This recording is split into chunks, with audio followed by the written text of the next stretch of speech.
Friends, university world. My name is Dharmendra Sudani. आज हम बात करेंगे इकोनॉमिक्स के अंदर बाजार तथा बाजार के प्रकार की, market and forms of market की। बहुत बार वर्ड सुना है ना आप लोगों ने, बाजार। आप सबके आसपास भी होगा, लेकिन जब भी आप लोगों के माइंड में बाजार शब्द आता है तो आप लोगों को माइंड में एक गली दिखती होगी या एक पर्टिकुलर एक एरिया दिखता होगा, है ना, जहां बहुत सारी दुकानें हैं, है ना। आप खरीदने जा रहे हो, वहां पर वो सामान बेच रहे हैं, आप उन सामानों को खरीद रहे हो।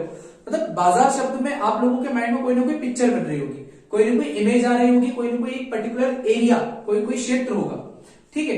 परंतु जब हम अर्थशास्त्र में बाजार की बात करते हैं तो अर्थशास्त्र में बाजार का मतलब किसी क्षेत्र विशेष से न होकर क्रेताओं और विक्रेताओं के मध्य प्रतिस्पर्धात्मक संबंध से होता है।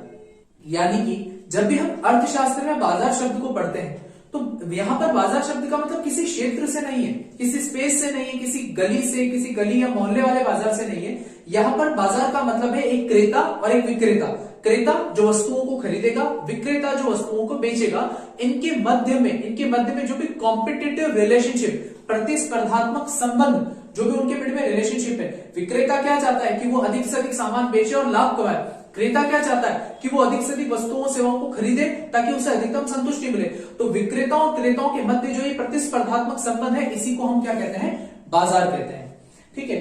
बाजार को मुख्य प्रकार से 3 भागों में बांटा गया है: पूर्ण प्रतियोगिता, एकाधिकार और एक होती है अपूर्ण प्रतियोगिता, जिसको हम प्रतिस्पर्धात्मक रहित या प्रतिस्पर्धा रहित बाजार भी बोलते हैं। अगेन आई रिपीट, बाजार को 3 प्रकारों में बांटा गया है: पूर्ण प्रतियोगिता, एकाधिकार और अपूर्ण प्रतियोगिता।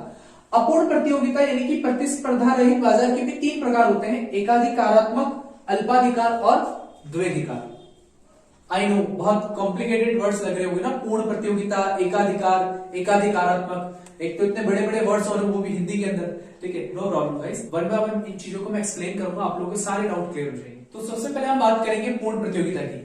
आप लोगों को मैं एक छोटी सी बात बताता हूं कि पूर्ण प्रतियोगिता जैसा बाजार रियल लाइफ में होता ही नहीं है। यानी रियल लाइफ में ऐसा कोई बाजार एग्जिस्ट ही नहीं करता, कोई इसका अस्तित्व ही नहीं है। अब आप लोगों के माइंड में क्वेश्चन आएगा, सर जब ये बाजार रियलिस्टिक में है ही नहीं, जब ये बाजार कहीं अस्तित्व में ही नहीं है, तो हम इसको पढ़ क्यों रहे? तो आप लोगों को याद होगा, हमने मांग का नियम पढ़ा था, पूर्ति का नियम पढ़ा था, ठीक है। या हमने कई और भी नियम पढ़े व्यष्टि अर्थशास्त्र में। और हम क्या मानकर चलते हैं कि अन्य बातें समान रहने पर, यदि हम कुछ चीजों को मानकर चलते हैं ना, तो हम यहां भी यही मानकर चलते हैं कि वो जो मांग का नियम है, जहां अन्य बातें समान थी, तो वो पूर्ण प्रतियोगिता बाजार था। या फिर पूर्ति का नियम, जिसमें अन्य बातें समान थी, वो भी पूर्ति का नियम इसी बाजार के अंदर क्या होता है, लागू होता है। यानी कि जैसे कि हमने मांग के नियम में व पूर्ति के नियम में कई चीजों को मानकर हमने क्या करा था, मांग का नियम व पूर्ति के नियम का अध्ययन करा था, उसी प्रकार से हमें वह मांग और पूर्ति का अध्ययन इसी बाजार में करना पड़ता है। यानी यह एक काल्पनिक बाजार है, रियल लाइफ में एक ऐसा बाजार नहीं होता है, लेकिन आर्थिक विश्लेषण के लिए हमें इस बाजार की कल्पना करनी पड़ती है। तो पूर्ण प्रतियोगिता बाजार की एक ऐसी अवस्था होती है जहां किसी वस्तु या सेवा के असंख्य क्रेता व असंख्य विक्रेता पाए जाते हैं। यानी कि एक ऐसा बाजार जहां पर खरीदने वाले भी असंख्य हैं तथा बेचने वाले भी असंख्य हैं, यानी असंख्य क्रेता व असंख्य विक्रेता पाए जाते हैं, तथा समरूप वस्तुएं समान कीमत पर बेची जाती है। यानी कि यहाँ पर जो वस्तुएं बेची जाएंगी वो समरूप होंगी, समान रूप वाली होंगी, एक जैसी होंगी। समरूप वस्तुएं समान कीमत पर बेची जाती हैं, तथा यहाँ कीमतों का निर्धारण कौन करेगा, उद्योग। कीमतों का निर्धारण कौन करेगा, उद्योग। तथा सभी फर्मों को कीमत क्या करनी पड़ेगी, स्वीकार करनी पड़ेगी। सभी फर्मों को कीमत स्वीकार करनी पड़ेगी। इसी बाजार को कहते हैं पूर्ण प्रतियोगिता बाजार, ठीक है। देखिए, पूर्ण प्रतियोगिता बाजार एक ऐसी बाजार की अवस्था होती है जहां पर असंख्य क्रेता व असंख्य विक्रेता पाए जाते हैं, पहली चीज। दूसरी चीज, यहां समरूप वस्तुएं समान कीमत पर बेची जाती है, मतलब यहां पर प्राइस कांस्टेंट होगी, यहाँ पर कीमतें क्या होंगी, समान। क्यों? क्योंकि यह वस्तुएं समान बेची जा रही है, समरूप बेची जा रही है। अब समरूप का मतलब होता है समान रूप वाली, यानी जो भी प्रोडक्ट बेचा जाएगा, मान लेते हैं कि पूर्ण प्रतियोगिता बाजार में किसी वस्तु के 10 विक्रेता है, उस वस्तु को बेचने वाले 10 विक्रेता है, तो 10 के 10 विक्रेताओं के पास एक जैसी वस्तुएं होंगी। उनका रूप सेम होगा, उनका कलर सेम होगा, उनका टेस्ट सेम होगा, उनकी पैकिंग सेम होगी, उनकी ट्रेडमार्क सेम होगा, यानी समरूप वस्तुएं बेची जाएंगी। और जब वस्तुएं समरूप होगी तो कीमतें भी समरूप होगी। आप ज्यादा कीमत थोड़ी ले सकते हो। मान लो कि पहले एक विक्रेता क्या कर रहा है, वस्तु की ज्यादा कीमत वसूल रहा है, तो ग्राहक उसके पास न जाकर दूसरे विक्रेता के पास चला जाएगा, क्योंकि वस्तुएं तो समरूप है। तो पूर्ण प्रतियोगिता बाजार की एक ऐसी अवस्था होती है जहां पर समरूप वस्तुएं समान कीमत पर बेची जाती हैं, तथा अब यहाँ कीमतों का निर्धारण कौन करेगा? तो यहाँ कीमतों का निर्धारण करता है उद्योग और कीमतों को स्वीकार करती है फर्म। अब उद्योग और फर्म में क्या फर्क है? तो देखो, किसी विशेष वस्तु का उत्पादन करने वाली फर्मों के समूह को क्या कहते हैं? उद्योग कहते हैं। किसी विशेष वस्तु का उत्पादन करने वाली फर्मों के समूह को उद्योग कहा जाता है। मान लेते हैं कि इस मार्कर को बनाने वाली 5 फर्में, ऐसे मार्कर को बनाने वाली 5 फर्में, 1 2 3 4 5, तो इन 5 फर्मों के समूह को उद्योग कहा जाता है। तो पूर्ण प्रतियोगिता बाजार की एक ऐसी अवस्था होती है जहां कीमतों का निर्धारण कौन करता है? उद्योग, और कीमतों को स्वीकार कौन करती है? फर्म। अब उद्योग कीमतों को निर्धारित कैसे करेगा? तो देखो, जहां पर ये मांग का डायग्राम मैंने आप लोगों को बताया था कि जो मांग वक्र का ढाल होता है, मांग वक्र का ढाल ऋणात्मक होता है और पूर्ति वक्र का जो ढाल होता है वो धनात्मक होता है। यानी मांग का डायग्राम ये है और ये पूर्ति का डायग्राम है। तो ये दोनों डायग्राम एक दूसरे को जहां ये क्रॉस कर रहे हैं, प्रतिच्छेद कर रहे हैं, इस बिंदु को बोलते हैं संतुलन। इस बिंदु को बोलते हैं संतुलन बिंदु या साम्य बिंदु। और यही क्या हो जाएगा? वस्तु की कीमत का निर्धारण हो जाएगा। यानी कीमतों का निर्धारण किसने किया? उद्योग ने। और इसी कीमत को, ये जो भी कीमत फिक्स करेगा, उनको सारी फर्मों को क्या करना पड़ेगा? स्वीकार करना पड़ेगा। अर्थात पूर्ण प्रतियोगिता बाजार में कीमतों का निर्धारण करेगा उद्योग और कीमतों को स्वीकार कौन करेगी? फर्म। अब हम बात करेंगे पूर्ण प्रतियोगिता की विशिष्टताओं की। अगर आपको पूर्ण प्रतियोगिता का अर्थ अच्छे से याद है तो आप विशेषताएं भी बहुत इजीली याद कर सकते हो। जैसे पूर्ण प्रतियोगिता की सबसे पहली विशेषता है असंख्य क्रेता व असंख्य विक्रेता, जो हमने यहां पढ़ा था कि यहां पर असंख्य क्रेता व विक्रेता पाए जाते हैं। तो पहली विशेषता है पूर्ण प्रतियोगिता की यहां असंख्य क्रेता व असंख्य विक्रेता पाए जाते हैं। अर्थात यहाँ वस्तुओं के क्रेता भी बहुत ज्यादा होंगे और विक्रेता भी बहुत ज्यादा होंगे। ठीक है। दूसरा है समरूप वस्तुएं। दूसरा पॉइंट है समरूप वस्तुएं। पूर्ण प्रतियोगिता बाजार में किसी वस्तु या सेवा का जो विक्रय होगा तो वो सारी की सारी वस्तुएं समरूप होंगी। वो सारी वस्तुएं कैसी होंगी? समरूप होंगी, यानी कि उनका आकार, प्रकार, रूप, रंग, कलर, उनका पैकिंग, उनका ट्रेडमार्क, सारी चीजें समान रहती हैं, इसलिए यहां पर समरूप वस्तुएं बेची जाती हैं।